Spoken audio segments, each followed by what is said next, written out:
Is this on? Awesome. All right. Hello, everybody. I'm Teresa Gorman with Democracy Fund. So excited to be here for a third year in a row. Thank you, everyone, for coming. First, I'll start with a thank you to Stephanie and the crew at the center, the students, WHYY, the Inquirer, everybody that's been hosting us. It's been awesome so far. I'm already a little tired. I don't know about you, from folks that were here yesterday. So I'm joined today by my colleague, Anna Kegler. Wave, hi, Anna. Sorry, I had to do it. As well as grantees and partners from North Carolina, Colorado, New Mexico, Chicago, and all over the country. Let me introduce myself. I'm the Senior Program Associate for Local News. I run the Ecosystem News program, so love it, ecosystem. So excited everyone was saying that today. Although I really liked what Aubrey from Resolve Philly said on Twitter when everyone was making fun of the word ecosystem. The reason we say ecosystem is because we all need each other, Aubrey tweeted. So thanks for that tweet, Aubrey. And that's why we say it too. We can't do this alone. So I'm going to actually, rather than introducing Democracy Fund, you can find me later to learn all about the awesome stuff that we do. I'm going to ask you to do two things. First off, and if you have come to the things before, you know what I'm about to do. First off, I want everyone to find someone that they don't know. Don't move, because we've got like 2 minutes. Look around you. Find someone you don't know. Introduce yourself. Say your name. And say the weirdest job that you've ever had. Okay? And I'm going to give you 1 minute.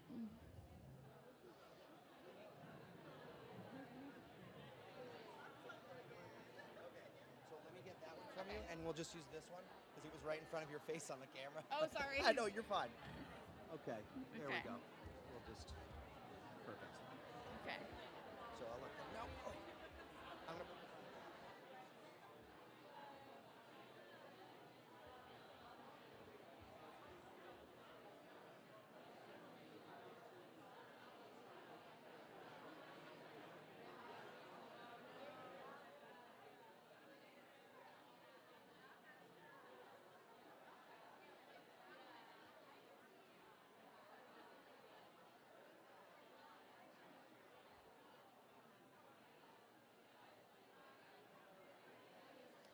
If you haven't switch people.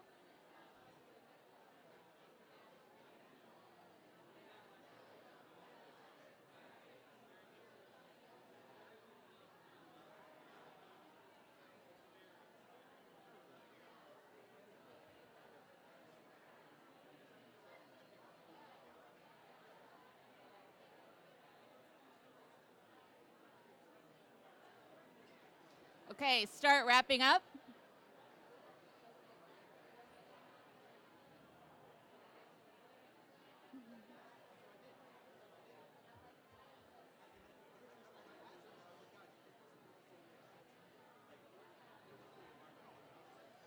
Okay, I'm going to interrupt you, but I want you to find those people later and continue the story. And the reason why we do this is because we think that we know that the people are the most important part of the ecosystem. All right. Awesome. I love it. I'm going to do the kindergarten. All right. Woo. Awesome. Thank you for putting up with that. That's the number one thing I'm going to ask you today. So we know that you can't do this alone. You need each other. That's why we support the Plaque Fund. We hope that you're applying for that to travel and learn from each other. That's why we do all this work in local news. We think that you are the future, that collaboration is the future of local news. So we're so excited to be here and so thankful for all that you've done.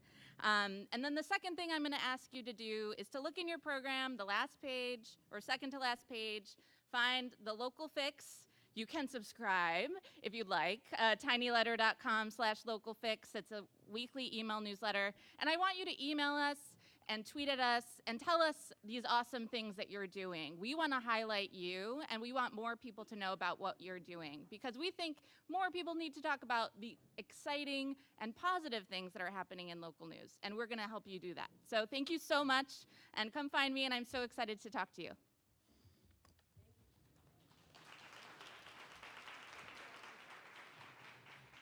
Democracy Fund always has the best exercises. Thank you. So now I would like to welcome Alicia Lozano to the stage, who is going to host our lightning talks.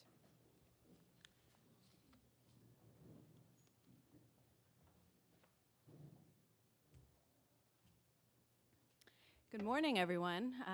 As Stephanie said, my name is Alicia Lozano. I'm a digital reporter with NBC 10, and I just want to thank everyone for having me here today. I've been so impressed by all the wonderful work and faces and just excitement that I've been hearing and seeing and learning more about. So welcome and thank you. Today we are going to do a 10-minute lightning round talk with some really exciting people. We have a lot to get through, so I'm going to just jump right into it. First, we're going to hear about stories of Atlantic City. Joining us is Mike Rispoli, Evan Sanchez, and Ali Nunez. As I'm already saying everyone's name wrong. Nunzi. Please come up.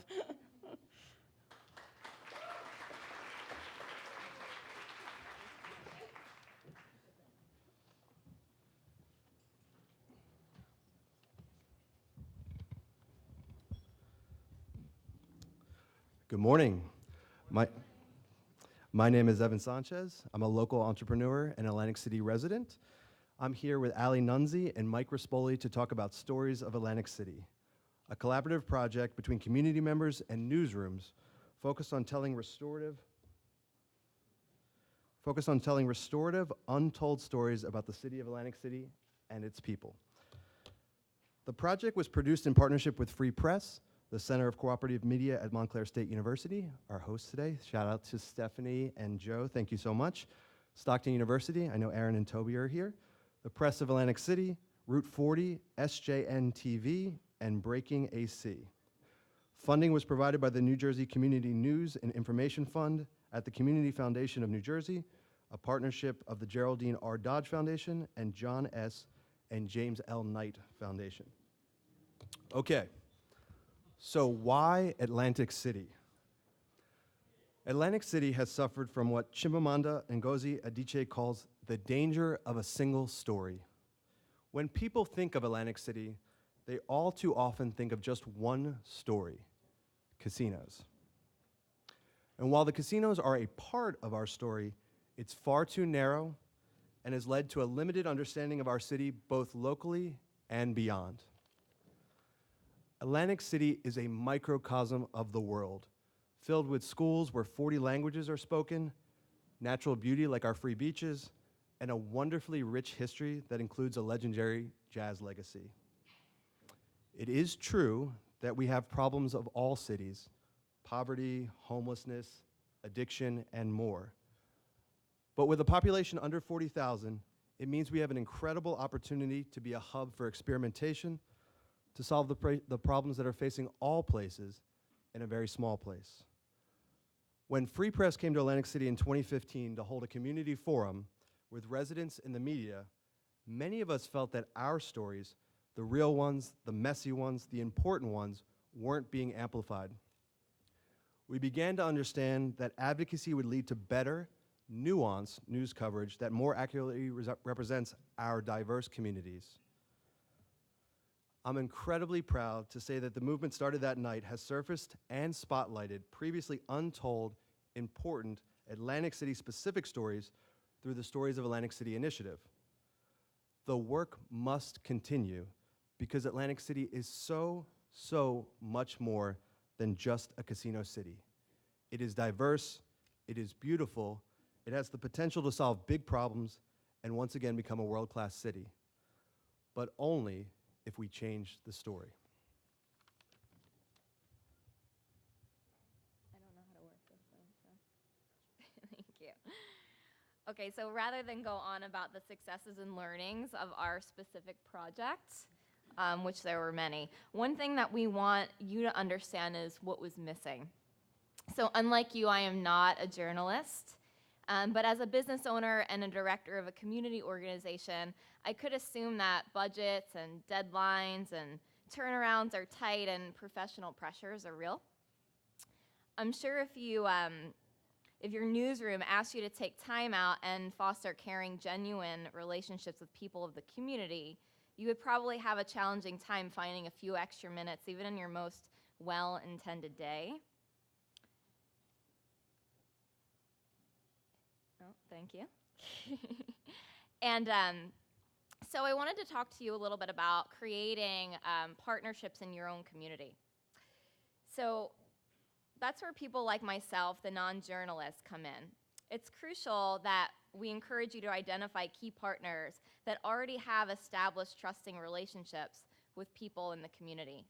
My 501c3, the Leadership Studio, is Atlantic City's yoga studio, a safe space where people have come to rely on for their health, wellness, and especially the connectivity. People know me, people know my team, and people know that they can trust us. They see that we're there for them, that we see them, and we serve as the bridge to restoring community relationships. So as a yoga teacher and primarily a facilitator of development work in Atlantic City, I'm no stranger to the disintegration that's happening in marginalized communities all over our country, namely due to epigenetic and environmental trauma, paired with the obvious lack of resources and lack of impactful social services. Atlantic City is a particularly interesting test community for a project such as this. And as all the issues that Evan mentioned, layered on top of 100 years of corruption, which was made famous by HBO's Boardwalk Empire, we're here today to point out the not so obvious. The forgotten folks that have been raising their families in these neighborhoods for generations. The people that care for their neighbor even when the city seemingly doesn't. The people championing their environment with every card stacked against them. People that promote the human spirit even when basic needs aren't even being met. It takes a depth of courage, humility, and vulnerability, not only to see, but to listen for what's really going on beyond the obvious, beyond the biases that you may have about your own community. What we learned when we leaned in a bit more in our own city is that people take care of other people. And as Evan mentioned, that people are really taking care of one another in profound and creative ways. And I know that's something that I was proud to learn about. Atlantic City, the stories of Atlantic City and the project that we were working on, it's imperative that media partners take responsibility in telling the whole story to ensure that folks that are living in these communities are wholly represented. So my question to you is, can you identify key partners that you might work with as an access to more authentic conversations in your community? And so these are pictures here. So we have a doula, the barber, who everyone in Atlantic City knows, who makes it his personal responsibility to create the place where men in our town can come and connect and have honest conversations. Who are your Major League Baseball hopefuls stopping at nothing to make something of themselves? Who are your mentors rising to the occasion, making sure that kids are not only surviving their formative years, but really thriving? Do you know the name of your corner store owner who manifested for himself and his family the American dream? What we know is that our words create our world. The stories we tell and what we tell our children is what they live into. We're accountable for better stories that share the fullness of who we are.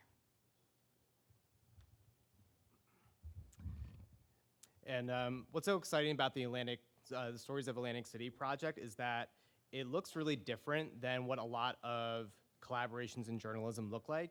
This was something that was led by the community and not the newsroom.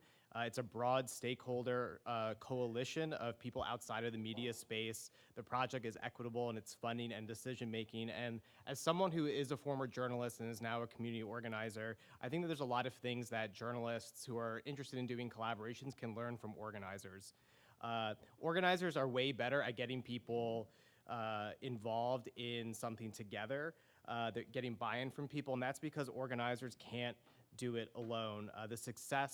Your success is your community's success, and if you want to be successful, you need to work with people and get as many stakeholders invested in collective success and justice.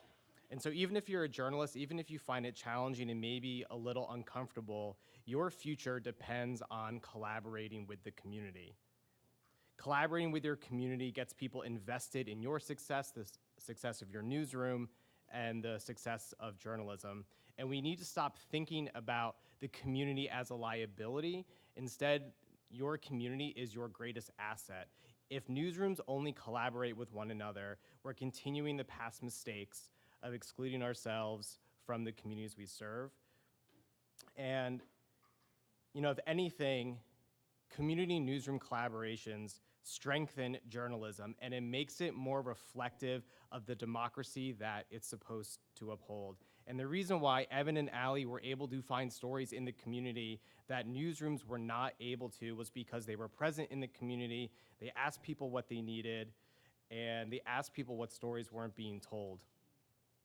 And so I think for some skeptical journalists out there, if you're a little uncomfortable about the idea of collaborating with the community, think about it this way. If you're tired of hearing your audience criticize your work, call the community in and activate them. If you're tired of feeling overworked, that you don't have enough time to find all those rich stories out there, call the community in and activate them. If you're tired of feeling that the public just doesn't understand the value of journalism and what you do, call the community in and activate them. What's exciting about the community newsroom collaborations like this, like the Stories of Atlantic City project, is that the community stops just being news consumers. Instead, they're constituents for local journalism. Thank you.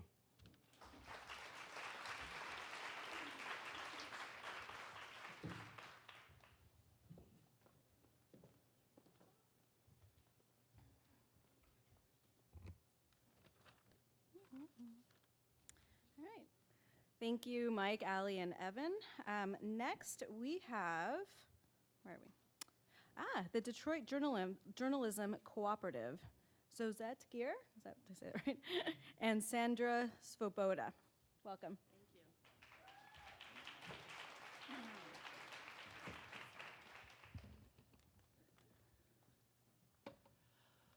Okay, thank you so much for having us. There's nothing more daunting than to get up and talk about elections and politicians in a room where we're talking about local community engagement and audience empowerment. But we did do some of that in a project where we interviewed gubernatorial candidates last summer in the Michigan primary election in a collaborative effort that built off the successes and the principles and the relationships of the Detroit Journalism Cooperative, which goes back to 2014. So we hope you can take some of these lessons forward to other projects, political or otherwise. So I'm Sandra Swoboda. I have background at the Associated Press, which I mentioned because of the cooperative nature.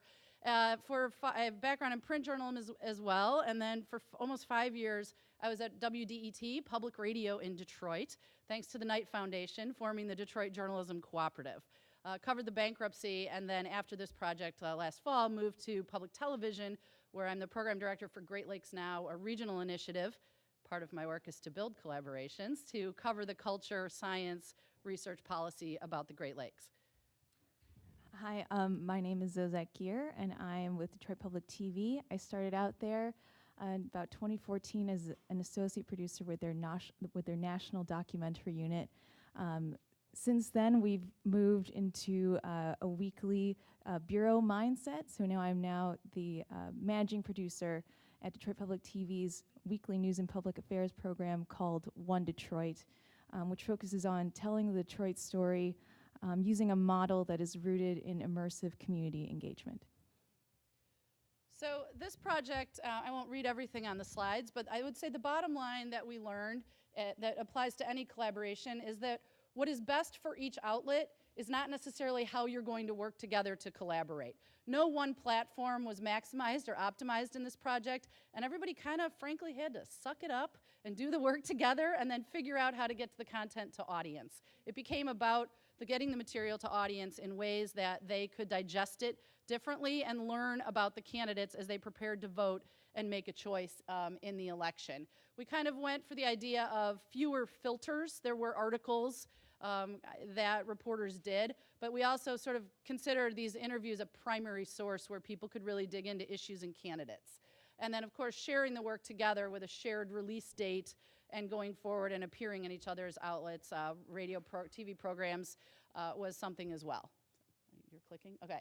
So the Detroit Journalism Cooperative, you all have heard a little bit about it. It started in 2014 thanks to the Knight Foundation and Renaissance Journalism and later Corporation for Public Broadcasting. We were all charged with covering the bankruptcy better. City filed in summer of 2013, and by 2014, the first line of 5 organizations had come together: public television, 2 public radio stations, Bridge Magazine, Chastity Pratt's here if you want to hear more about Bridge, the New Michigan Media, which is a consortium of ethnic minority community papers, and who am I missing? I guess that's it, 5 together. Later, Chalkbeat joined to add education component to all of this. So in 2014, most of our work, all of our work, appeared on a website called Next Chapter Detroit. I curated and wrote for that. In the 2 years of the bankruptcy, the year-long case, and the year after, we had more than 800 posts on that site, which was original work from public radio, as well as all of the partners' coverage in that. Some of it coordinated, and some of it just shared, some of it done in collaboration, some of it shared on each other's platforms. In 2016, we did the project called The Intersection. That's the book that has been mentioned. So in that, we did over 100 stories together that were coordinated around 6 themes. And then in 2018, we kind of put everything we learned together with this governor's project. So what it was the outlets all collaborating. We had 6 reporters at the table. We invited all 7 of the Democratic and Republican candidates to come into the public TV studios for hour-long interviews. We had a common set of questions that we asked. Some of those came from audience. So even though this was kind of a high-level, big media organizations, gubernatorial candidates, we were able to involve audience and mentioning questions that people had submitted to us, and then followed up with that audience member to let them know we had asked their question and how they could see the answer. So we really worked to get real people voices, ideas, and relationship built in there as well. We had a common set of questions, as I mentioned, in a Google Doc, and I assure you that was a lot of fun to put together. Right up until the minute before we walked to the table in the room. So we'll leave it at that. You can use your imagination about reporter relationships. We had the common release date, and then we also created a common set of digital assets, which Zozette will tell you a little bit more about. So DPTV, Detroit Public TV, created these digital assets, one example being the graphic you see here to supplement the work of our DJC partners. Here you can see all our lovely reporters as well as our moderators. Here's our one of our DBTV studios that Sandy mentioned. DBTV provided production support and technical expertise. They used our studio space, crew, and equipment for all 6 hour-long interviews. And here is the grand list of deliverables. So after filming these interviews, DBTV took all the raw material and provided audio from the full interviews for partners who utilized radio. We provided transcripts with time code, behind-the-scenes photos, selected screen grabs of each candidate and reporter, a link to the YouTube videos we made for each candidate, as well as a promo video that we edited together to explain the premise of the entire project, which our partners could embed on their sites or share through social media. Here you can see how we utilized our YouTube playlist, so which we provided to our partners. And here you can see the playlist that we just made for the full-length interviews. Going a little deeper into that, and for all my TV people out there, you will know the struggle is real when you have 360 plus minutes of raw footage to go through. So in order to get through these long interviews and to make them digestible for our partners and our own audiences, we sorted through candidates' answers to questions by issue. There are 13 issues in all that we asked them about, including education, Flint's recovery, how they would fix Michigan's roads, immigration, and water in the environment. So 13 issues, 6 candidates, an hour-long interview for each to sort through. The editors nearly killed me. because they had to do so much work. It was a big task for them to tackle. And not only did they have to lift out answers by category for each candidate, each video had custom titles and graphics for each that need to be made and inserted. And when all was said and done, we created 85 plus videos in just a few days.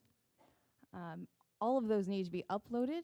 And then that's how we found out that YouTube had a daily video upload limit.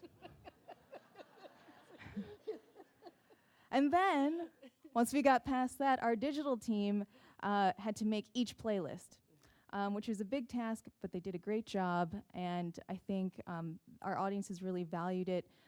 We collectively saw over 40,000 views total for all these videos. Which is a lot for us. Right, yes. A lot for public TV and nonprofit news.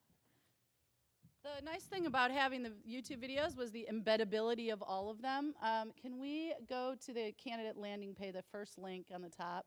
At WDET, we took all of this work, and this was a post that was sticky on our wdet.org/elections link. Our audience was trained from the previous election to know that link for the latest. And so as you just sort of scroll through here, this was the promo, kind of an intro. These buttons went to each candidate page where you got the full episode of each candidate and a full transcription of what they said with buttons that would jump you down to issue. Those issue transcriptions were also came in from each issue post. So we took water quality, here's what the candidate said, and then you could link into their full transcript.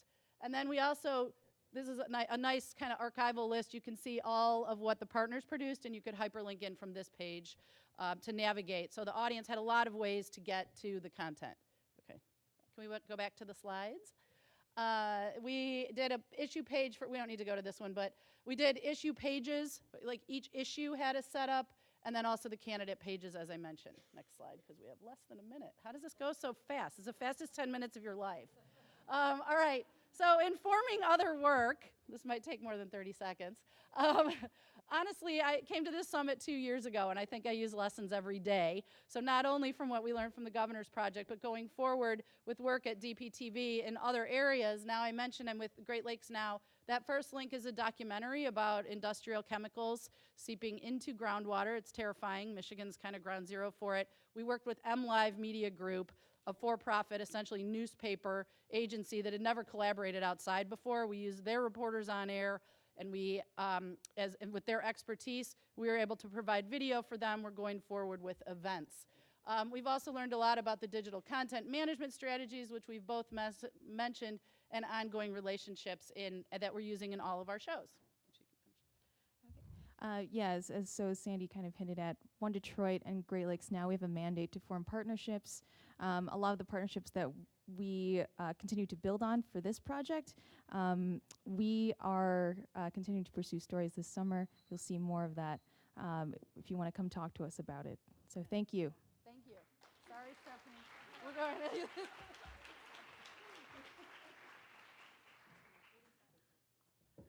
All right, 30 seconds. That is a tough mandate. Thank you. So next we have Akoto Ofori-Ata from The Trace.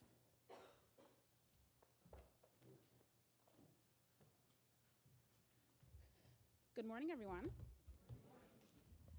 My name is Akoto. I'm the managing editor at The Trace, which is a nonprofit newsroom covering gun violence in America. Oh, is it up to me to do this? Oh, there we go. So last year, right after the Parkland tragedy, we partnered with the Miami Herald and McClatchy to spend an entire year chronicling gun deaths among young people 18 and under in this country. And then we would share those stories on the first anniversary of the shooting. We did that because, or we wanted to do that because it is true to our mission to always remind people of the true scope of gun violence in this country. And even though Parkland and shootings like Parkland are horrific and terrifying and are happening with increasing frequency, that the true scale of gun violence, particularly as it impacts young people, is much larger. So we decided that we would do this by writing profiles for each young victim of gun violence over the course of that year. And if that is not big and crazy and as ambitious or ambitious enough, we decided that we would hire student journalists to write all of them. And we did that for one reason, because we thought it was their story to tell and not ours. Young people in this country are grappling with gun violence in ways that I don't think many of us have had to. So the result of that, if you click through to the title of the slide,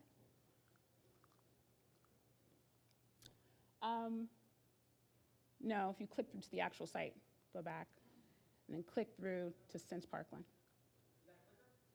Yes. Oh, there we go. Okay. So here was the result of that. Since Parkland, 12 months, 1,200 American kids killed by guns, and 1,200 stories about the lives they led. It's an interactive site that's really driven by the stellar reporting that our teen reporters found. And it's full of the intimate details of all the lives that these victims led that really go beyond the sort of crime blotter style or treatment of these stories that we're so used to. And before I get into how we pulled this off and how we actually collaborated with all these students, I think it's important to take some time to read one so that you can understand what these young reporters are able to accomplish. So now back to the presentation in the next second slide. Not the reunion his father wanted. Since running away in February, he hadn't spoken to his father. Their last conversation occurred over text, screenshots that his father later put on his Facebook page. "You home?" "Yeah." That was it.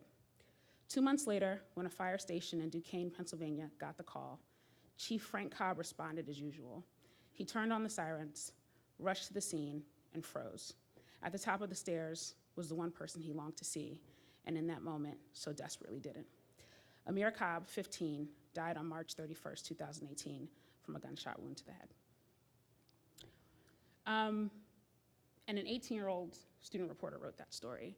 And when we launched this project, we heard from so many journalism educators and advocates of student journalism that student reporters don't get these opportunities.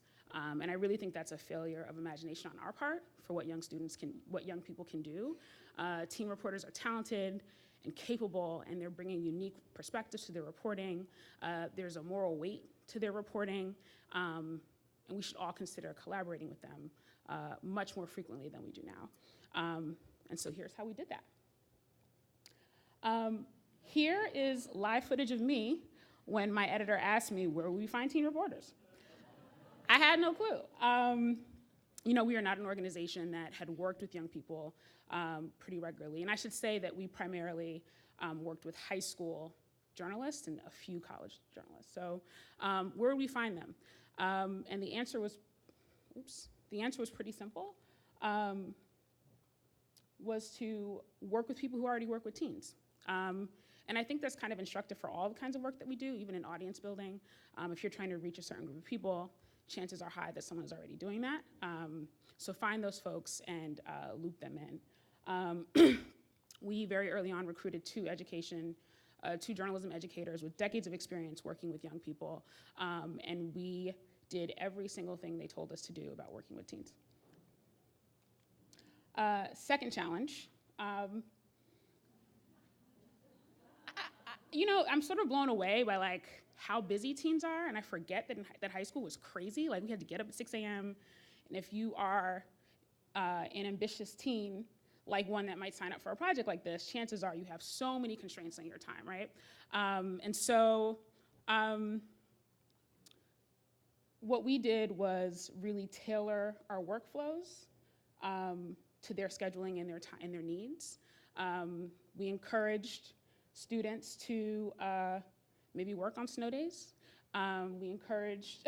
We ramped up recruitment right after Christmas break or right before Christmas break. We even hosted a day of writing, borrowing from MLK's Day of Service on that Monday that they have off, where we hosted Slack meetups and in-person pizza parties to get together, finish your assignments, take on a new one, or help another student with their own assignment. Also, having those journalism educators was so key because they had a sense of different school schedules and fall and winter breaks in different districts and finals and midterms and working around that. will make it so that you don't freak out as much as I did initially.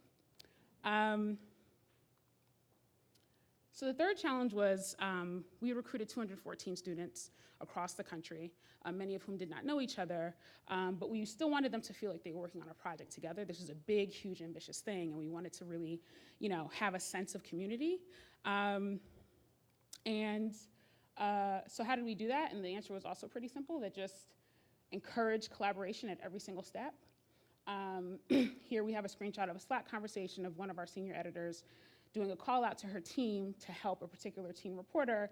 And we had Trace mentors on hand to help with very, very difficult reporting challenges. But we always kicked it to the teens first. And some of our biggest reporting challenges were actually solved this way by teens helping each other. So really imbue your student project with the spirit of collaboration from early on. Other tips, share journalism lessons whenever you can. Here is a screenshot of a fact-checking conversation about snowboarding where our young writer, Mary Claire, told her editor that she guessed, and her editor very gently told her, or reminded her, that there is no guessing in journalism.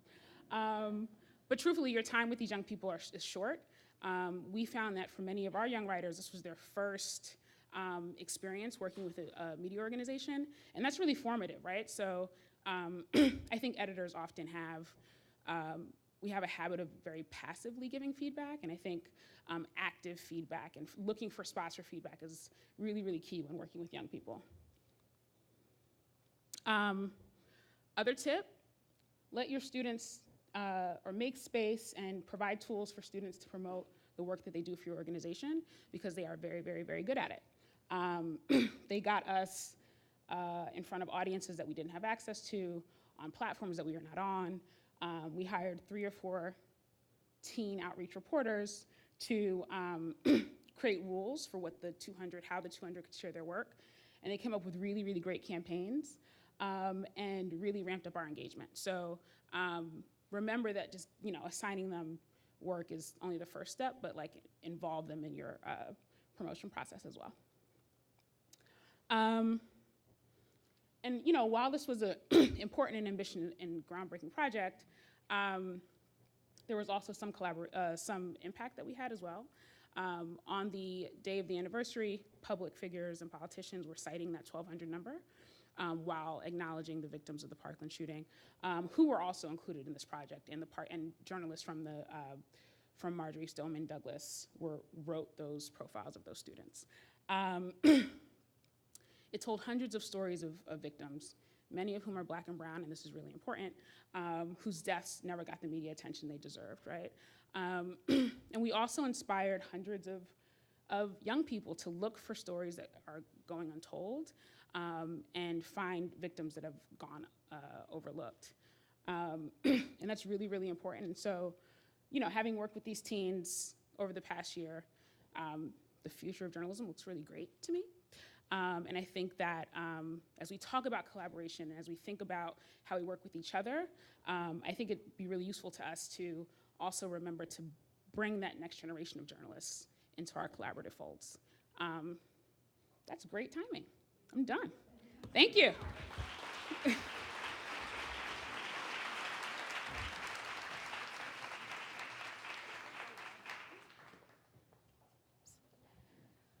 Okay, so next I would like to welcome Fernando Diaz from ShyVote and Asra Mustafa.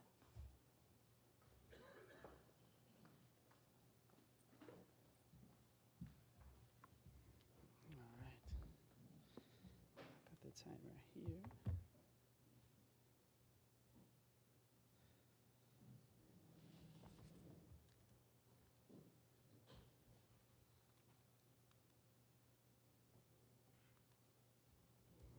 Great, thank you. It's an honor to be here with Asra and some of our co-conspirators who are in the crowd. My name is Fernando Diaz. I'm the editor and publisher of the Chicago Reporter. I'm Asra Mustafa. I'm the digital editor at the Chicago Reporter. And I had joined the Chicago Reporter in November 19, just coming out of an election cycle in California, where I was the managing editor at the San Francisco Chronicle, and sort of went through a whole process of trying to build an election guide. I get to Chicago, I meet Astra and the rest of the team. Chicago Reporter has been around since 1972, doing primarily long-form, data-driven, investigative reporting on issues of race, poverty, and income inequality. We didn't really have much time to conduct investigations during the election cycle. And so internally, we were trying to figure out what could we possibly do. This is the most consequential race in Chicago in a generation. The king of Chicago, Rahm Emanuel, had willingly abdicated his throne. Several of our aldermen were facing federal investigations, and we're tiny. And so at the same time, we're trying to develop a content strategy, we're trying to get to know each other. We figured the best possible thing we could do is collaborate. Yeah, so this was, as Renee was saying, this was a historic election. Spoiler alert, we elected our first black female mayor, who's also our first openly gay mayor.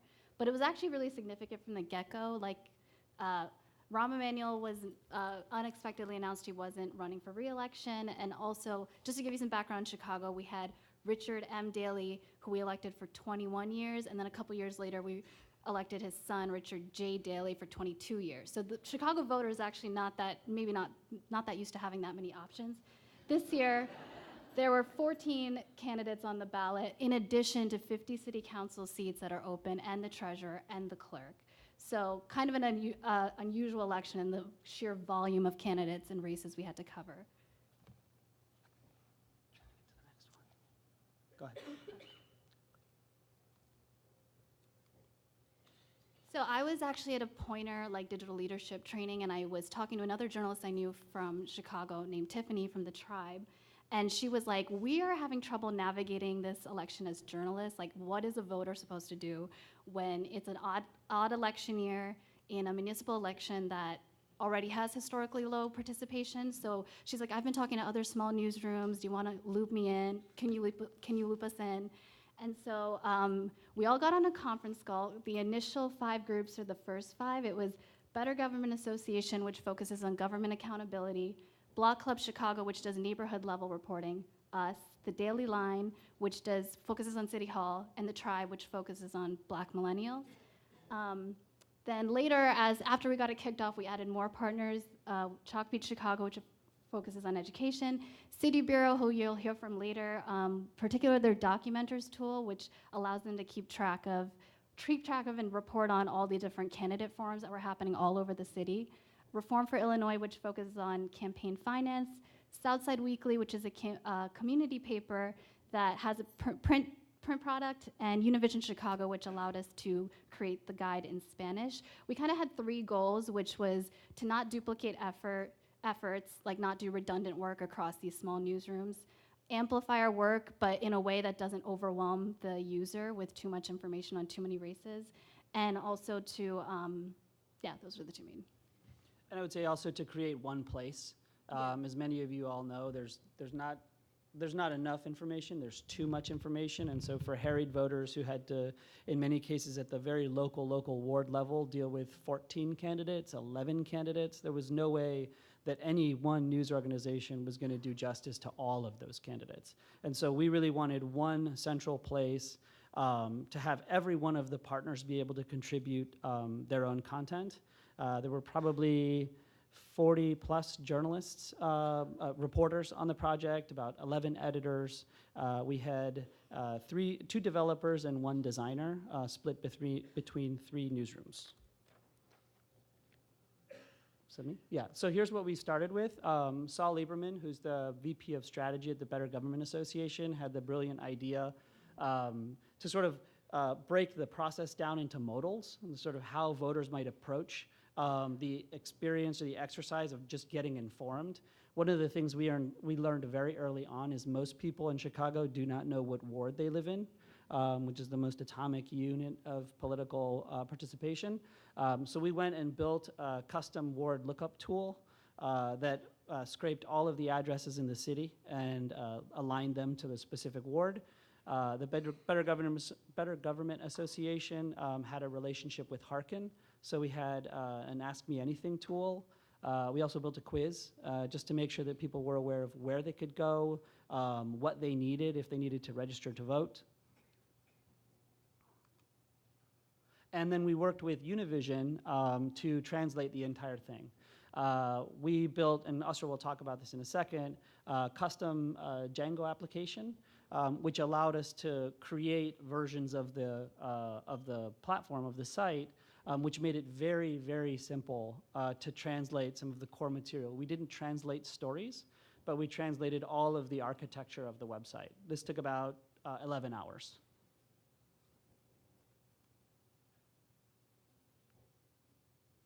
Yeah, we also had a stance tracker because a lot of voters come at the election invested in one or two key issues. So this kind of allowed us to meet voters where they are if they're more issue oriented than their locality. Click to next one. Like Fernanda was saying, we built a custom CMS that kind of allowed us to eliminate the noise, make it easier to use, and also get all of the collaborators' input on what fields are needed or wanted. The other thing was this allowed us to structure a database that would later make it easy for us to incorporate data from the city and the state so that would enable us to do live results and campaign finance. So this database-driven approach was kind of key in making a news apps team of 3 developers from 3 different news teams kind of work well together.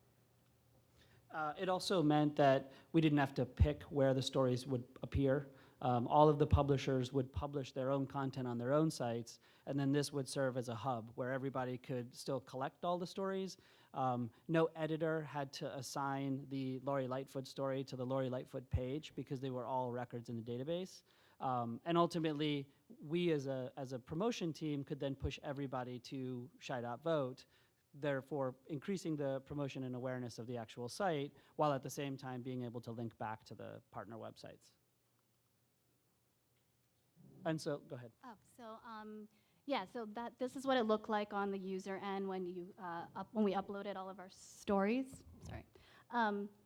We also, when we noticed certain wards didn't have a lot of coverage and we weren't able to cover it, have one of the partners cover it ourselves, we would upload coverage from other news outlets, so we weren't limiting ourselves to the 10 contributors. We really wanted our users to have like the best access to the best coverage available in the city. So live results, so you can't really have a one-stop shop without telling people who won. The problem was that there's the 2 ways to kind of do election night results, at least in Chicago, is either pay the Associated Press thousands of dollars or key it in manually. We didn't want to do either of those, so we decided to scrape the Chicago Board of Elections website. So this is what it looked like. It was easy for people to grab screenshots for social. Yeah, and on election night, so the first phase of the election, Chicago kind of has like a primary, was February 26th. So by that day, we had about 50,000 unique visitors, which is equivalent to about 10% of the voters that participated. And by the final election, which was the later phase, April 2nd, we had more than 70,000, which is equivalent to about 14% of all the voters that participated. Yeah, and I will say as a reporter who's covered elections and as an editor who's covered elections, like never imagined that the Chicago Reporter with such a tiny footprint would be able to pull off live election results without paying for them. So this was huge.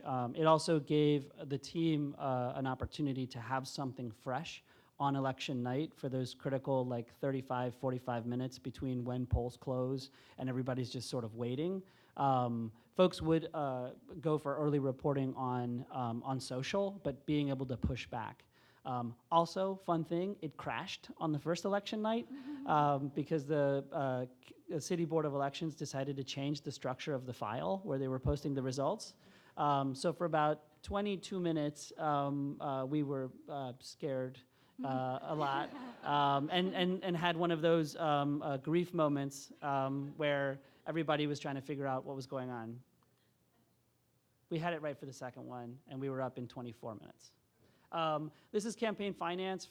For me, it's important that we're building tools that we can reuse, and so we now have all of the candidate IDs from the State Board of Elections for all of the people who were elected, so now we can keep tabs on them.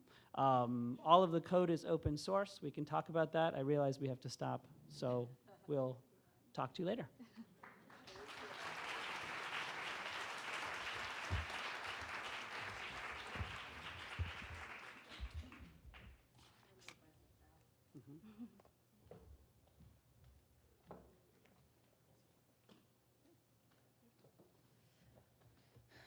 Okay, just want to take a moment because I just noticed this amazing artwork that's being done in the corner that's filled out as the speakers come up and present their projects, and it is really outstanding. I encourage everyone to take a peek as the day goes on. It's really cool.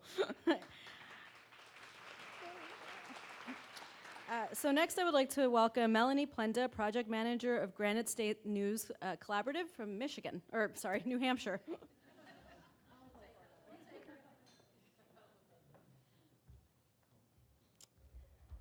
Good morning, everyone. As she said, I'm Melanie Plenda, the project manager for the Granite State News Collaborative. We're made up of 13 news, media, and education outlets and based in New Hampshire.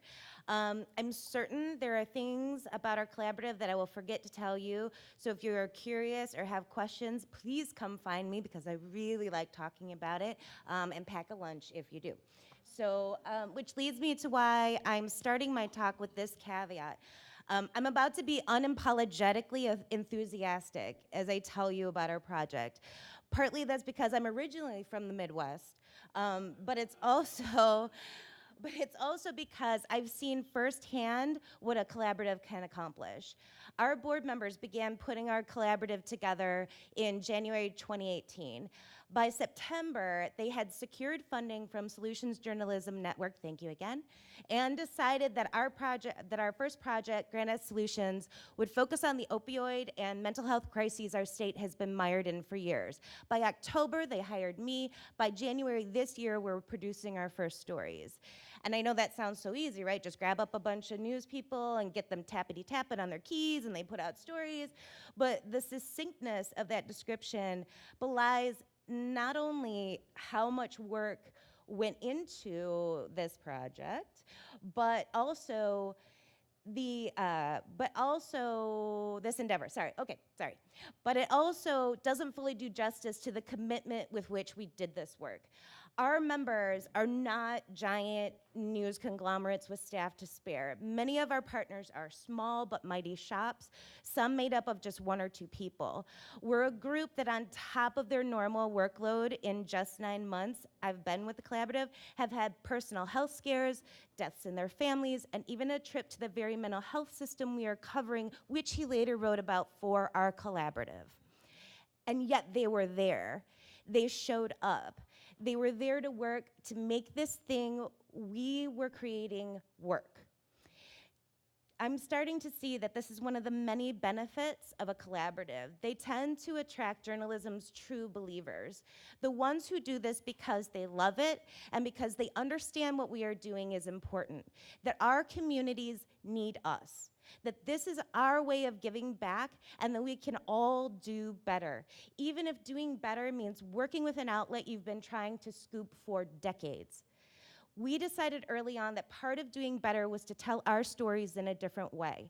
Not only would they be multimedia, thus incorporating the talents, expertise, and resources of all our partners, but they would have a solutions focus. And I will be honest, I didn't know what that was when I first took this job. And frankly, as a lady with the heart of a muckraker, I rolled my eyes, I will be honest. And I was like, oh, geez, I thought solutions, that's gonna mean feel-good stories, and who wants that? And then I actually learned about what it was, and I got really excited. Because solutions journalism is just good, solid, investigative journalism told from a different angle. We take a solution that's been proposed and we take it apart. You say this works, prove it. Show me the data. Okay, you have data, let's look and see if it's been done someplace else. Would that work here? How might it be done better? This way of looking at a story gets us out of that rut of just rooting out a problem that, by the way, everyone already knows is a problem because they are living it. It forces us to ask more questions, to dig deep, to say, yes, this is a problem, but what happens next? What can be different? And if you say it, prove it. I pretty quickly realized that what we were doing was also smart strategically. Not many outlets in our state are taking this approach on a regular basis. This approach allows us to tell a deeper, more informative story that goes beyond trying to scare or outrage our audiences into caring. It gives them data, the information, and the hope that they need to care, and maybe to even do something about it. Because when all we do is beat our readers, watchers, and listeners over the head with how impossibly bad everything is, not only do they lose hope, they stop reading, listening, and watching. They stop engaging because why bother? It's not going to do any good anyway.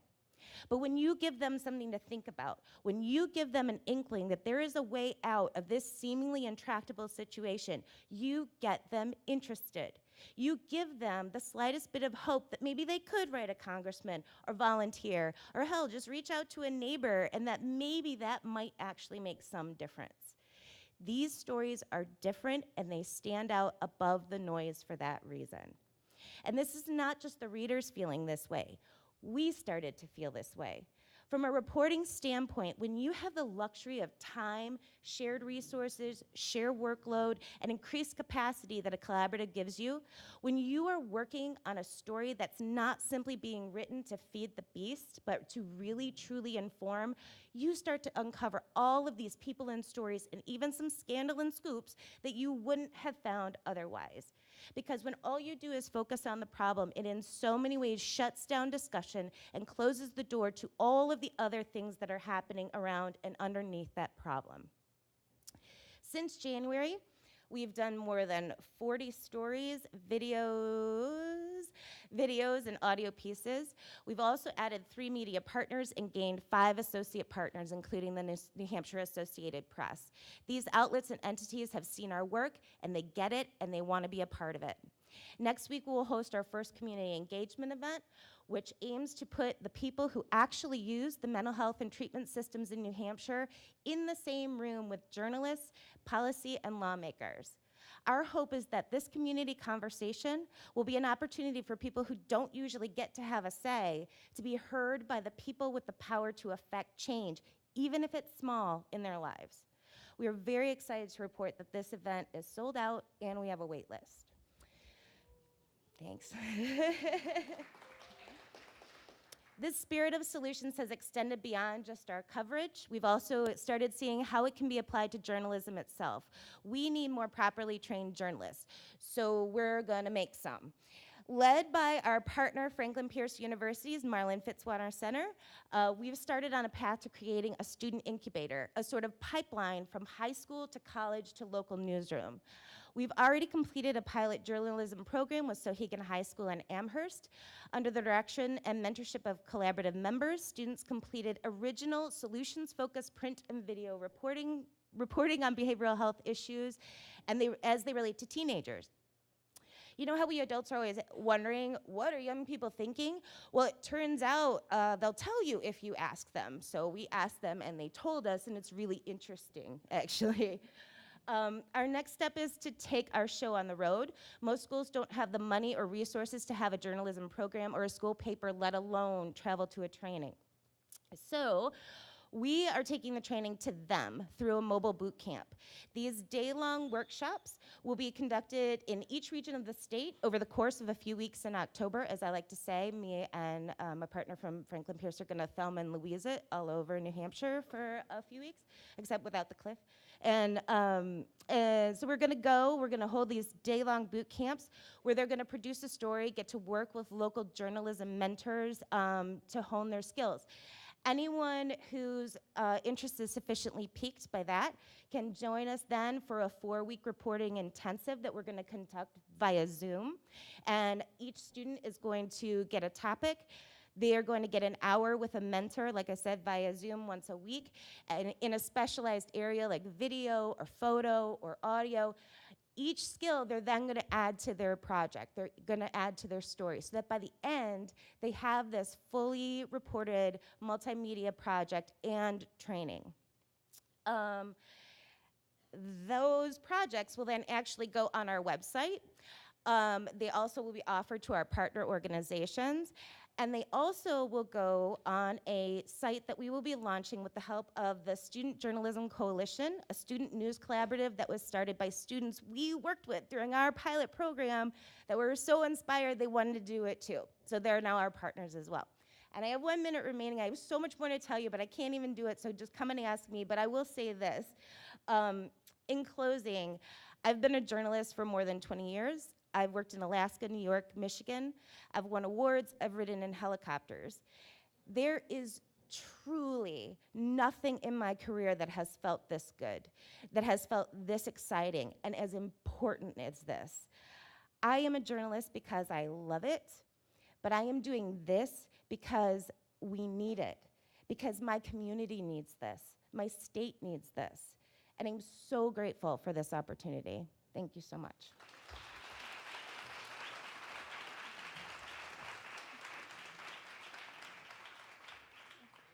Thank you, Melanie. And now from Rocky Mountain Public Media, we have Lori Jane Gliha. Yes, please welcome. Hello. So I'm here representing the Colorado Media Project. What is the Colorado Media Project? It's a concept, an idea, an effort to keep local news sustainable, especially when our industry is in flux. It's a way of thinking of new business models, new journalism, ways of doing the journalism. And I'm going to get to that in a minute on how this idea evolved and developed. But first, I just want to tell you a little bit more about who I am. And I was supposed to be here today with Tina, who's the managing editor of the Colorado Independent, but she had a family tragedy, so we're sad to not have her here. But I'm here, so you're stuck with me. I'm an investigative correspondent for Rocky Mountain PBS. I work for a television show called Insight with John Ferrugia. It's a 30-minute program, in-depth, investigative in nature. We generally air about once a month. And we have a collaborative project right now in the way that we distribute our news product. Every month when we do our product, we also have a partnership with KUSA, which is the Tegna station, the NBC station in town, the local news station. So before our product airs, I will go on their air and do a presentation, talk to the anchors on set, and I'll have a little clip that airs from my show ahead of our show, and then they'll feature our program on their website. Then we also write print articles based on our television program that we distribute to local newspapers across the state, many of them in rural areas. We've had some articles that have printed on their front page based on some data that we've provided tailored to their communities as well. And then we have we manage up and we manage around. We've sent some of our clips to PBS NewsHour. I just did a little clip for NPR, and really nicely, the Colorado Public Radio has featured us on their air, featuring our reporting and our podcast versions. And before I worked here at Rocky Mountain PBS, I worked at Al Jazeera America, based in Washington, D.C., for their news magazine program called America Tonight. And unfortunately, in 2016, Al Jazeera closed, and hundreds of journalists were looking for new work to do and how to make an impact. And unfortunately, I'm not the only one that's experienced that, as newsrooms are starting to close down, which gets me to kind of how this Colorado Media Project started. I don't know if any of you have seen this photograph before. It was a pretty big deal in Colorado. This is kind of an image illustrating the Denver Post and the gutting of that newsroom. The landscape of journalism has changed a lot over the last several years. In 2009, apparently there were more than 500 journalists, staff members working at two major newspapers in Colorado, Rocky Mountain News and the Denver Post.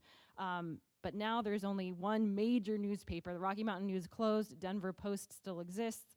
But you can see on this side, this was representing more than 143 staff members, and now the gutting of the newsroom, there are only about 70 or so people reporting. So this fact has been very disconcerting for many people. What do we do? How are we all supposed to make an impact and keep local news sustainable if the newsrooms are being gutted like this? So this gutting of the newsroom inspired protests and a rally against the hedge fund that owned the Post, trying to get the owners to sell the newspaper to someone that was willing to invest in journalism and making an impact rather than just focusing on making a profit. So this drove a lot of people to question, hey, what can we do to save journalism, to keep making an impact when stuff like this is happening around the country and especially hitting us in Colorado very hard?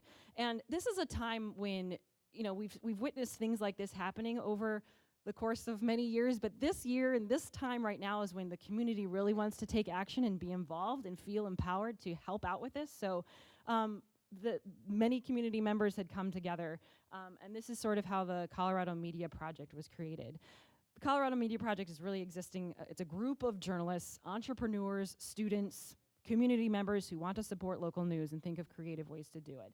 And it really exists to rally support from philanthropists, news consumers, and the community. Of course, this seems like a great idea, right? But what's the magic bullet? We can't do this. We can't just snap our fingers and figure this out. Research was needed. So with the help of the Gates Family Foundation and Denver University, there was a summer of research that was done to look at what are some of these solutions that we can do to address this. And they determined many things when they had this summer of research. One is that the old ways of gathering and disseminating news have changed forever, and we need to embrace that. We need to start thinking outside of the box. We can't just deliver newspapers in the same way that we've done in the past. Revenue streams need to be diversified. We can't just rely on millionaires and billionaires. We need to figure out other ways to bring the community to be involved and philanthropists to come along. Technology has got to change. We have to shift to meet consumers where they are. Figure out ways to get access to them so that they will consume what we want to provide. And also, as I've mentioned, public and philanthropic support are going to be crucial. The community needs to be involved and empowered by what we are doing so that they are going to want to also support it and be a part of it. And so after this summer of research, we walked away with 3 C's. We've heard some of these words before. And maybe an ecosystem. I just wanted to say that in my presentation since everyone else was saying it. And maybe cohort, we can add that to a 4C. But capacity, collaboration, and community. Capacity that journalism organizations need to figure out a way to be able to be modeled in a way that we can be self-sufficient. Collaboration, are there ways when we can work together with other journalists, as we've heard all these other presenters talk about? If there's 50 journalists in town only, why are 45 of them at the Capitol covering the same issue that day? Are there ways that we can work and not be pack journalists and learn new skills together so that we can tackle different ways to do our journalism? And also community advocacy is key, as I've mentioned multiple times. It's creating opportunities for civic engagement for people to be involved and philanthropic support. So again, people came together. There's a group of people meeting. And so one other thing that the Colorado Media Project is working really hard to do is to bring resources to Colorado to enhance what we're doing journalistically and also business model-wise. And I'll give you a couple quick examples. Very soon, Colorado Media Project is going to be working with the Membership Puzzle Project, which you can see on the right of the screen in purple. We're going to start a joint membership and marketing campaign to learn what motivates Coloradans to consume news, what makes them feel empowered to get involved. You've heard of things like the Got Milk campaign and whether that got people drinking more milk or people trying to access that. So how does that work for journalism? And this isn't taking the point of view of these journalistic organizations, but taking the point of view from the community. How can we get people involved and excited about this? So that's one of the projects that's going to be kind of doing the research. We don't have all the answers just yet. It's more of, hey, what kinds of things can we do to try and figure this out so that we can make this happen and work well for us? Another thing to build capacity and bring in resources. Last week there was a conference held in Colorado with Open News, which is on the upper right corner, to provide opportunities for Colorado journalists to learn more about data and tech tools so that they can enhance their reporting and reach. And bringing these resources in will just help us move forward and push that out. One other really exciting thing that's going on that, if I press this button properly, is this new building. So I work for Rocky Mountain PBS, which is part of Rocky Mountain Public Media, which includes a variety of different things, including a jazz radio station. We're building a new building that's going to be up and running in 2020, and it's in the heart of where the Coors Field, where they play baseball, and the community comes and walks. And this building concept is very collaborative in nature. Community members will be able to come and access this building. On the 3rd floor of this building, there's going to be 9 media organizations that are brought together quite literally to be collaborative in the same space. And the idea is to foster, ways that we can work together on sharing our resources and also working on projects together. But also there will be an educational component in this. Emily Griffith, I forget the last 2 letters, Technology Center, will also be there, and community members can come in and get training and learn how to do some of these things technically with broadcast, how to tell a story, that kind of thing, so that it brings not only just these media organizations together, but also the community on how we can do the best job to tell stories that are important in Colorado. So that's my presentation, and hope you guys have a great day.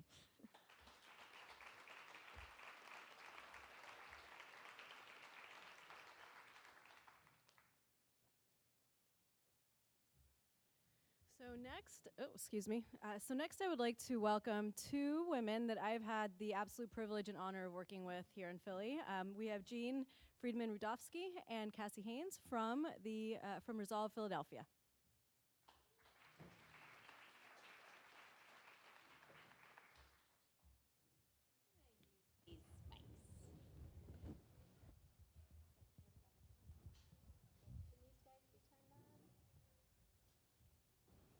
Maybe? Yeah, great, thank you. Not a big fan of podiums. Grab the clicker. Can this one be on too? Oh, did I just mess that up? There we go.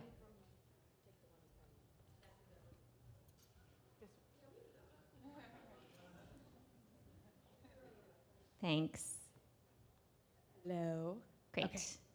All right. This is who we are. We are the co-directors of Resolve Philadelphia. This is a little bit what our organization looks like. So we are Resolve Philadelphia, and I think that the project that y'all are most familiar with is the Reporting Collaborative. So right now we're currently executing the Project Broke in Philly. This is a project that I think many of you have heard some about this week, so we're not gonna go into too much detail as to what that looks like. Our newest initiative, which is generously funded through a planning grant from the News Integrity Initiative right now, is the Narrative Framework. This is a set of scalable tools and resources that we're designing for newsrooms to help them implement and improve the accuracy and authenticity of the language used in storytelling.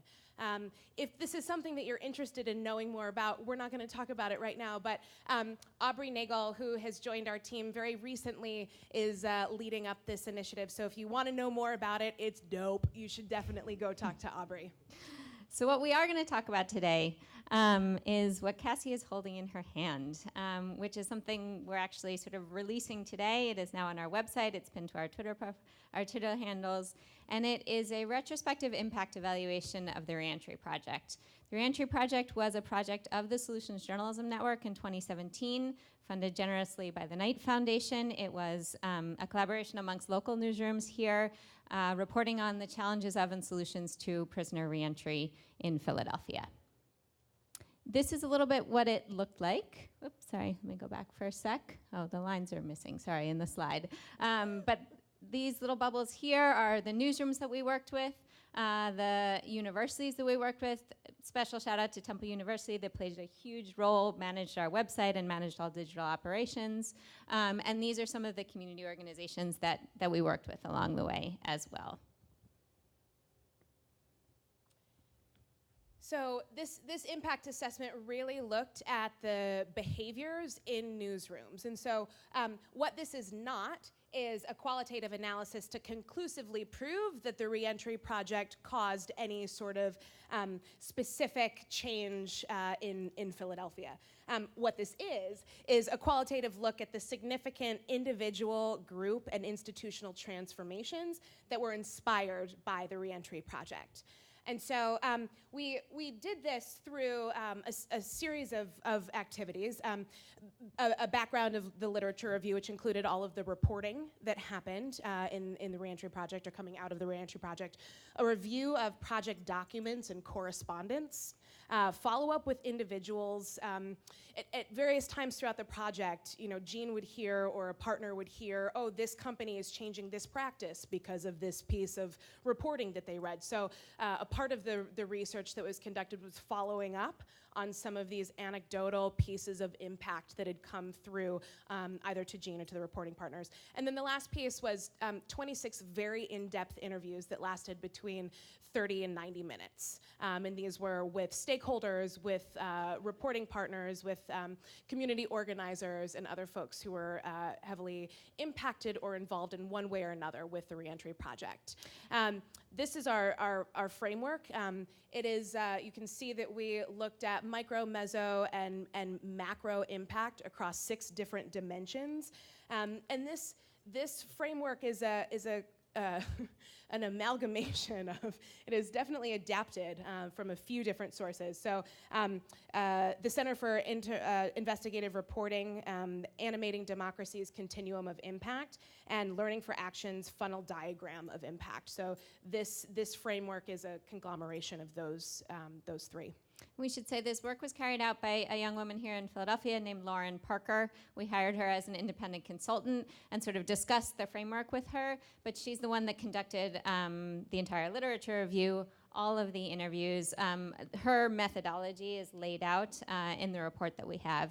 And we went into this because the Reentry Project was, it felt in Philly here like a success. It was over 200 articles. We won a few awards. We were able to take this collaborative model into the future, but we wanted to understand what more than the sort of anecdotes and us feeling really good about what we had done could we say about the work that we had done together over a year. So basically what Lauren kind of puts her conclusions into 2 categories: tangible impact and intangible impact. We're going to go through some of them. It's not every single thing that she found, but we're going to take you through a couple of the highlights. And I should say this was the tangible impact. What she was looking at is the impacts, tangible and intangible, of the reporting, the engagement work that we did, and then the experience of being in this solutions-based, engaged, collaborative model that the 13 newsrooms were a part of in 2017. So the first one was there was a returning citizen-friendly icon created for local job boards that is now being used. This was something that we had heard from the reentry community could be really important to them. There was a whole kind of process that went into figuring out what should this icon entail. So that's one of the things that came out of it. IKEA reevaluated its hiring practices, and so looking at the way they asked questions, the need for criminal background checks for certain positions, and the question in and of itself, do you have a criminal background? Yeah, and that happened in part because they had read some of the Reentry Project reporting and then came to an event that the Inquirer hosted along with the entire collaborative about, it was actually a panel of employers who do hire returning citizens talking about the benefits and the challenges of that practice. Replication. So as we sort of saw evidence yesterday, there was a pre-convening. There's a lot of folks who are starting to, if not necessarily replicate, take guidance and take things from what we're doing here in Philly to try to apply them in their own cities. The Department of Prisons hired interpreters for hearing impaired inmates, which was something that came directly from a story that dealt with the fact that there aren't resources in correctional facilities for those who are hearing impaired. Yeah, they were limited.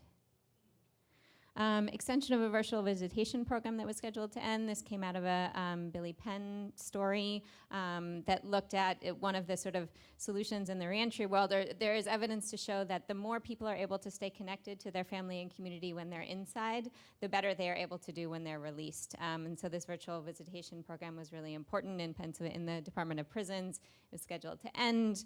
The Reentry Project, Billy Penn reported on that, and they gave it an extension. So there's a lot of intangible impact too, and I think that this is a really interesting space. Jean and I were both at a conference earlier this week in Princeton, and one of the reasons I wasn't here yesterday. And this conference was primarily with behavioral scientists. And so these kind of intangible impacts, I think, present the most opportunity for deeper research around what the impact of this collaborative, solutions-focused, engaged work really can be. So the first intangible impact that we found is that this work encouraged collaboration that built trust, that shared resources, and that expanded the reach of the partners. It absolutely spread the practice of solutions journalism among the partners of the 13 newsrooms that were working in the reentry project. A couple had sort of a tepid understanding of what that was before starting. And after it, all of the reporters who were contributing to the project had been trained in solutions journalism, were getting active practice around it. And we've seen it sort of spread throughout their news organizations, irrespective of whether they're working on a story that has to do with the Resolve Reporting Collaborative. It elevated the expertise of formerly incarcerated individuals, which, I mean, we know that that's hugely important, right? The voices of those who are closest to the challenges are also the voices of those who are closest to the solutions. And so this space that was created by the Reentry Project and by the reporting partners that participated really offered this opportunity for those formerly incarcerated individuals. We're getting the 1-minute sign, so we're just going to put the rest of these up here so that you can read them for a second, and then we will wrap up. Calling attention to the last one, because I think that this is something that piqued the interest of a lot of the behavioral scientists. But this idea that the Reentry Project amplified an issue that was marginalized during a unique political moment, which I think is fascinating. If you're local to Philly, you know that a part of that unique political moment was the election of Larry Krasner. And so, in looking at the change in the landscape, the narrative landscape in Philadelphia around issues of criminal justice. Really, we're not taking credit for the election of a progressive DA on criminal justice issues, but the fact that the conversation changed and that happened during a unique political moment, I think is important to point out. All right, so 2 really quick points and then we will stop. One is we are using this framework to now be able to evaluate Broken Philly into the future so that we don't have to do a retrospective impact evaluation.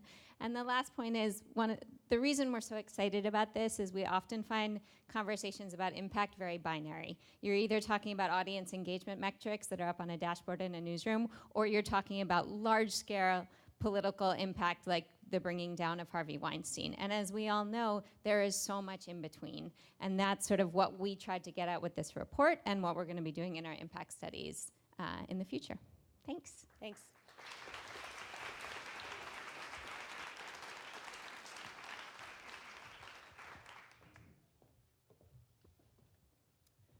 Okay, so we are down to our final presenter, Adrienne Hill from the California Dream Collaboration.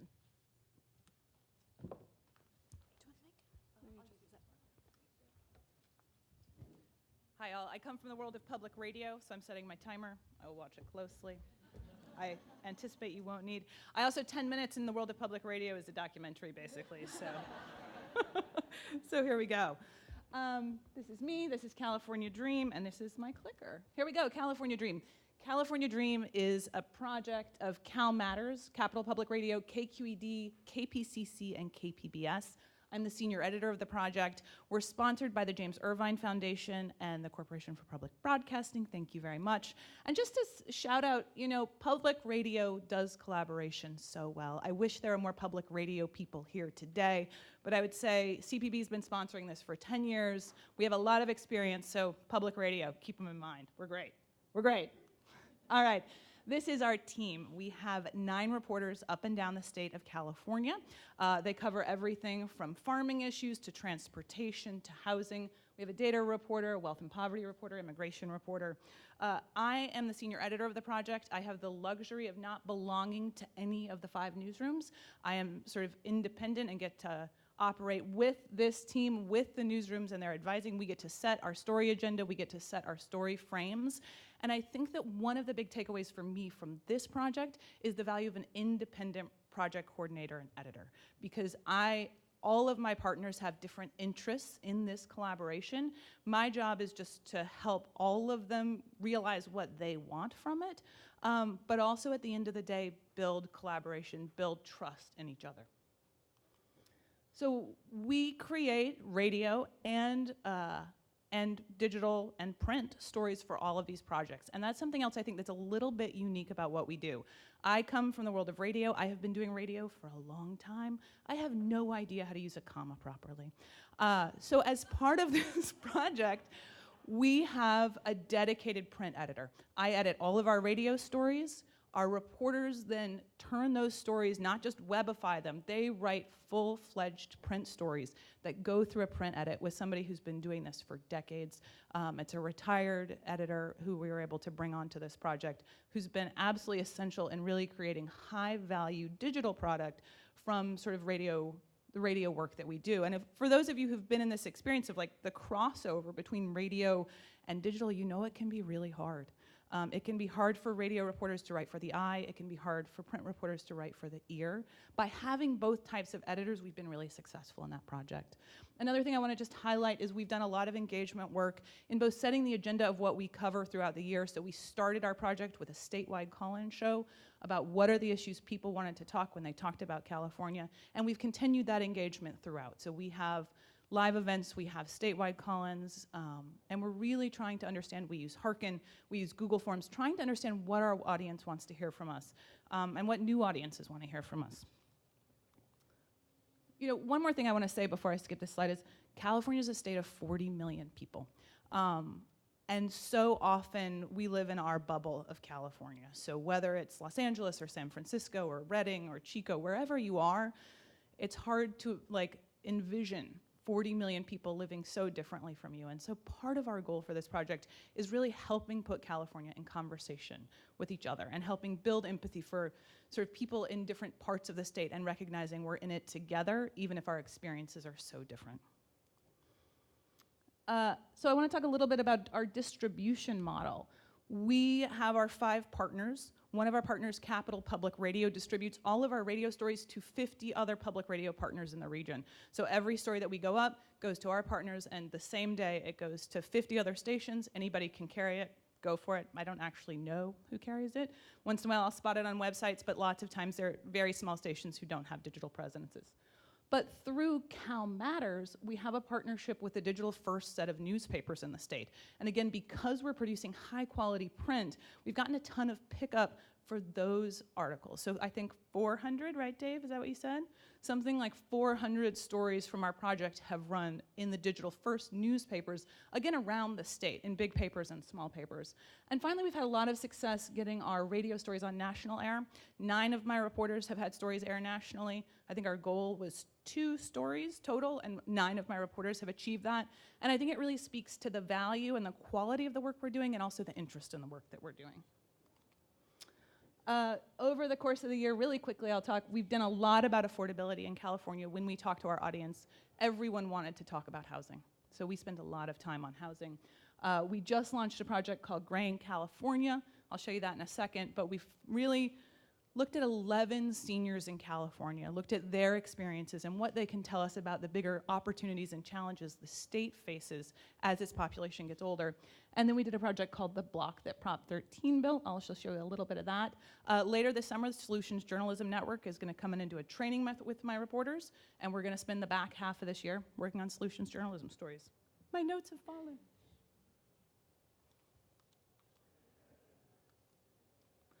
This is a very fabulous video. Hopefully it will play. No. Is there a way to make it play? Thank you. So as part of this project, we also had beautiful, we've developed some really beautiful multimedia stuff. We hired a photographer and videographer who shot a lot of our really in-depth projects. This is from The Block That Prop 13 Built. And the idea here, I'll tell really quickly, if you don't know, Proposition 13 is in California. Voters passed it about 40 years ago. It limits the property tax you pay to the purchase price. It caps it, or it's based on your purchase price, not the current value of the property. And it's really changed so much of the state, both who gets to stay, but also the resources that are available in the state. We decided to tell this story from a single block in Oakland. So we talked to the family, we talked like families with kids, business owners, things like that. I'm gonna run through those next couple bit really quickly if I can get off of this slide. Thank you. As part of this Prop 13 project, we had a deep data dive from our data journalist, looking at every census tract in the state, total tax revenue lost under Prop 13. This is a massive undertaking because California is a real big state. This is our Grain California series. I wanted to play just like 15 seconds of audio if there's a way to make that possible, just to show you, give you a sense of some of the audio that we're producing. In that bottom button, we'll just do 15 seconds. Francisco Rios holds onto the dining room table and slowly starts to move his feet. The 91-year-old used to be a competitive ballroom dancer. I put on music. That's perfect. So I just wanted to give you guys a sense of like, we're trying to bring people to life. And for this project, all of our radio stories were profiles, and then the digital stories were really deep dives into the issues. As we have worked on this collaboration, we've really developed some new collaborative muscles, and we've started working together in ways outside of the core team. So after the Paradise Fires, one of my partners said, hey, go check out North State Public Radio, the Paradise Fires, in their backyard, and see if we can help. And so I did, and I sat down with their general manager, and they needed reporting help, they needed production help. We were able to, with the help of my partners, and then with the help of just generosity of people in the system, get them volunteer reporters for about a month, and then volunteer production help that was remote for 4 months. And it helped them produce this weekly show. And this has become sort of a passion project of mine that I think about a lot, is how can we help people in the system, people maybe who aren't part of our collaborations, do better in times of crisis? How can we reach out? How can we make it happen? And this is something I'm really proud of that we did this year. And then the other thing is this police records project. So this is something that's gotten a lot of attention for California for collaboration. It started with another one of my partners, KQED. They said, hey, what if we do this? They asked me to soft pitch it around my group. I did. There was lots of interest. And then from there, it sort of snowballed. So at KPCC, the managing editor talked to the LA Times. The LA Times was interested. Now we have the LA Times, the Southern California News Group, the Bay Area News Group, my radio partners. We have 38 organizations from around California working together on this police records project. And they're not just sharing. So initially it was like, we'll share requests and we'll let you know if we hear back. And it was just a way to keep tabs on organizations. Over time, the willingness to share has grown and grown. So now everyone is sharing requests and what they get back and all of the responsive files. And we're talking about, can we build a database of this together that would be open to the public? Can we start co-reporting? And again, this is organic. This is not, we haven't quite figured out how to do this yet. But there's absolute interest across the state of California. And again, I think it's something that only could happen because we've learned to trust each other in this process, because we've sort of gained these collaborative skills. And with 20 seconds left on my clock, I will say, reach out. I would love to talk about this more. I'd love to talk about what we've learned. I would love to talk about what you learned. And I'm so honored to be here with you guys. So thank you so much.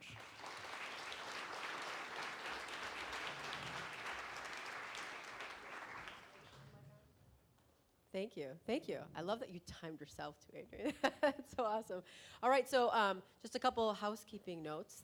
First, thank you to all our presenters. The lightning rounds, thank you.